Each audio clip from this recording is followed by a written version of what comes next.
Ang mabuting balita ng Panginoon, ayon kay San Juan.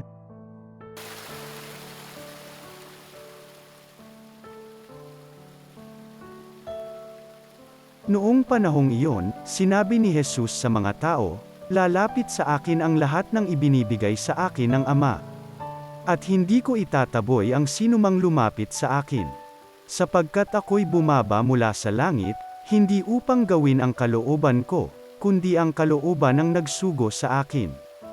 At ito ang kanyang kalooban, huwag kong pabayaang mawala kahit isa sa mga ibinibigay niya sa akin, kundi muling buhayin sila sa huling araw.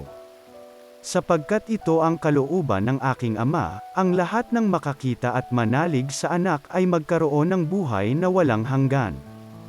At sila'y muli kong bubuhayin sa huling araw." Ang mabuting balita ng Panginoon.